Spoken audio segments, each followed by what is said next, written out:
Ongole corporation mayor విషయము, ఈ mayor పదవి గంగాడ సుజాతకి ఉంటుందా ఊడుతుందా అనే దాని మీదట ఈరోజు మనం మాట్లాడుకుందాం. అయితే గత 3 సంవత్సరాల క్రితం ఈ ఒంగోలు నియోజకవర్గంలో ప్రకాశం జిల్లాలో కేంద్రమైనటువంటి ఒంగోలులో మున్సిపాలిటీ కార్పొరేషన్ అవ్వటం జరిగింది. ఈ కార్పొరేషన్ అయిన తర్వాత ఇక్కడ ఏం జరిగిందంటే మొట్టమొదట ఎస్సీ రిజర్వ్డ్ మహిళకు అవకాశం రావడం జరిగింది. దీని మీదట అప్పుడు అధికార పార్టీలో ఉన్నటువంటి బాలినేని శ్రీనివాసరెడ్డి మంత్రిగా ఉన్నాడు. అయితే ఈ కార్పొరేషన్ ఎలక్షన్ నేపథ్యంలో ఈ ఒంగోలు మున్సిపాలిటీ కార్పొరేషన్లో 50 డివిజన్లు ఉంటాయి.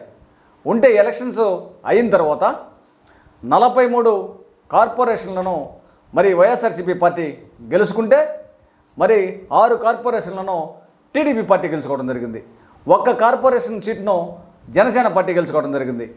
ఒకటి ఇండిపెండెంట్గా గెలవడం జరిగింది. ఈ ఇండిపెండెంట్గా గెలిచినటువంటి వ్యక్తి వైఎస్ఆర్సీపీ పార్టీలోకి వెళ్ళటం జరిగింది. అప్పుడు ఈ వైఎస్ఆర్సీపీ పార్టీ తరఫున మంత్రి అనుచరురాలైనటువంటి గంగాడి సుజాతను మేయర్గా చేయడం జరిగింది. ఆ తర్వాత ఇతని అనుచరులైనటువంటి 2 డిప్యూటీ మేయర్లుగా నియమించడం జరిగింది. ఒక ఆయన్ని ఆర్యవైశ్య కులానికి చెందినటువంటి ఆయన్ని, ఇంకో ఆయన్ని నాయుడు కులానికి చెందినటువంటి ఆయన్ని. అయితే ఇక్కడ ఏం జరుగుతుందంటే ఈ మున్సిపాలిటీ అంతా బాలినేని పుత్రరత్నం ప్రణీత్ బాబు, ఆయన పిఏ ఒక ఆయన కృష్ణారెడ్డి, ఇంకొక ఆయన కొత్తగా వచ్చాడు శివకుమారు. వీళ్ళు ముగ్గురు పరిధిలో కనుసంధానంలో ఈ యొక్క మున్సిపాలిటీ కార్పొరేషన్ అంతా వీళ్ళ కనుసంధానంలో, వీళ్ళ అడుగుదాడుల్లో, వీళ్ళ చేతుల్లోనే, వీళ్ళ గుప్పిట్లోనే నడుస్తూ ఉండేది. అయితే మొన్న జరిగినటువంటి సార్వత్రిక ఎన్నికల నేపథ్యంలో ఈ సార్వత్రిక ఎన్నికలకు ముందు ఈ వైఎస్ఆర్సీపీ పార్టీ నుంచి 5 కార్పొరేటర్లు టీడీపీలో చేరటం జరిగింది. ఎలక్షన్స్ జరిగిన తర్వాత చిత్తుగా ఓడిపోయినటువంటి వైఎస్ఆర్సీపీ పార్టీ చూసి తర్వాత మళ్ళా దామచర్ల జనార్దన్ గారు ఒంగోలు శాసనసభ్యులుగా టీడీపీ పార్టీ తరపు నుంచి గెలుపొందితే ఈయన సమక్షంలో గెలిచిన తర్వాత ఒక 7 కార్పొరేటర్లు రావడం జరిగింది. మళ్ళా నిన్న జనార్దన్ గారి స్వగ్రామమైనటువంటి నాయుడుపాలెంలో ఈ వైఎస్ఆర్సీపీ పార్టీలో ఉన్నటువంటి కార్పొరేటర్లు, ఒక డిప్యూటీ మేయరు, ఆ తర్వాత మేయరు, కొంతమంది కలిసి ఆయన స్వగ్రామమైనటువంటి నాయుడుపాలెంలో ఆయన దగ్గరికి వెళ్ళి ఆయన సమక్షంలో మేయర్ గారి ఆధ్వర్యంలో మొత్తం చేరటం జరిగింది. ఇప్పుడు 26 మంది కార్పొరేటర్లు టీడీపీ పక్షాన ఉన్నారు.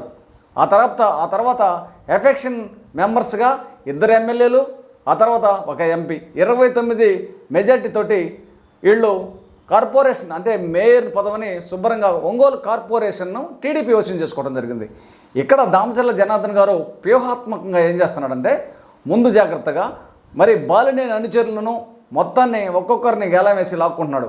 బాలినేని ఒంటరిగా చేసి ఈ ఒంగోలుని అభివృద్ధి పదంలో నడిపించాలని, ఒంగోలు నియోజకవర్గాన్ని అభివృద్ధి చేయాలని గతంలో 14 నుంచి 19 దాకా ఎమ్మెల్యేగా ఉన్నటువంటి జనార్దను అప్పుడు టీడీపీ పార్టీ రాష్ట్రంలో అధికారంలో ఉంటే ఈ ఒంగోలు నగరాన్ని, ఒంగోలు నియోజకవర్గాన్ని ఎంతో అభివృద్ధి పదంలో ఎన్నో కార్యక్రమాలు చేసి బాగా డెవలప్ చేయడం జరిగింది. నిన్న మేయర్ మాట్లాడుతూ జనార్దన్ గారి అభివృద్ధిని చూసి, జనార్దన్ చేసే సేవా కార్యక్రమాలు చూసి నేను టీడీపీలో చేరటం జరిగిందండి. జనార్దన్ చేసింది ఎప్పుడు సేవా కార్యక్రమాలు 14 నుంచి 19 దాకా చేశాడు విపరీతంగా. అవి చూసిన దాన్ని వెంటనే రావాలి కదా. ఇప్పుడు మళ్ళా 19 నుంచి 24 దాకా వైఎస్ఆర్సీపీ పార్టీ అధికారంలో ఉందని ఆ పార్టీలో చేరి ఎమ్మెల్యే టికెట్ ఆశించి ఆ ఎమ్మెల్యే టికెట్ రాలేదని మేయర్గా చేరి మళ్ళీ ఇప్పుడు వైఎస్ఆర్సీపీ చిత్తుగా ఓడిపోయిందని మళ్ళీ టీడీపీ అధికారంలోకి వచ్చిందని టీడీపీలో అధికారం వచ్చావు. నువ్వు స్వార్థం కోసం, సులాభం కోసం, సొంత ప్రయోజనాల కోసం మేయర్ పదవి పోయిద్దని కేవలం నువ్వు ఈ టీడీపీ పార్టీలోకి చేరటం జరిగిందని నేను మాట్లాడుతున్నాను. గతంలో నిన్ను మేయర్గా చేసేటప్పుడు కూడా ఆంధ్రప్రదేశ్ రాష్ట్ర మాలమోహన్ ఆధ్వర్యంలో నేను ధర్నాలు, నిరసన కార్యక్రమాలు తెలియజేసి వినతి పత్రాల రూపంలో ఆ రోజు ఉన్నటువంటి బాలినేని గారికి అనేక వినతి పత్రాలు ఇవ్వడం జరిగింది.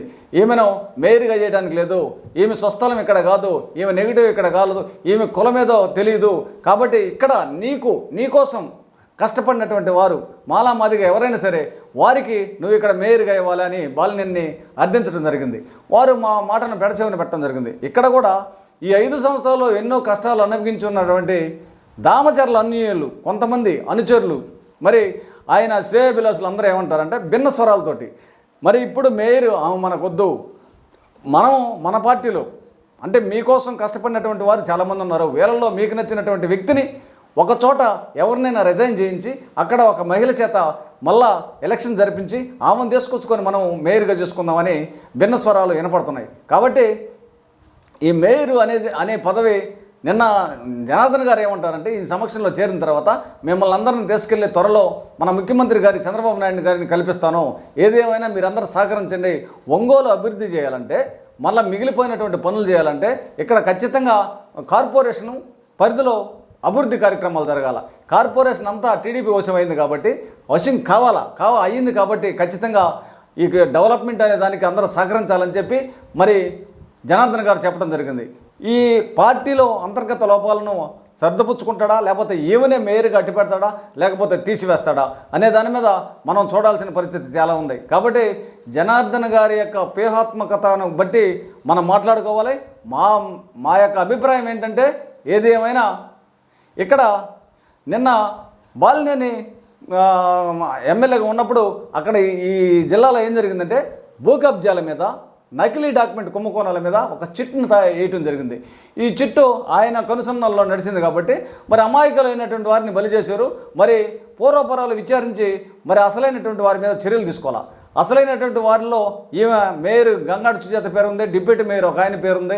ఇవన్నీ ఉన్నాయి కాబట్టి ఇవన్నీ కేసులు మాఫీ చేసుకోవడానికి పదవి వ్యామోహంతో ఈమె వచ్చిందని భిన్న స్వరాలు వినపడుతున్నాయి. కాబట్టి జనార్దన్ గారికి కూడా మా విన్నపం ఏంటంటే మాలమహానాడు తరపున మీకోసం కష్టపడిన వాళ్ళు చాలామంది ఉన్నారు కాబట్టి నువ్వు ఏదేమైనా ఆలోచించుకొని ఒకసారి పునరాలోచించుకొని మేయర్ విషయంలో మరి ఆలోచించుకోవాలని తెలియజేస్తున్నాను.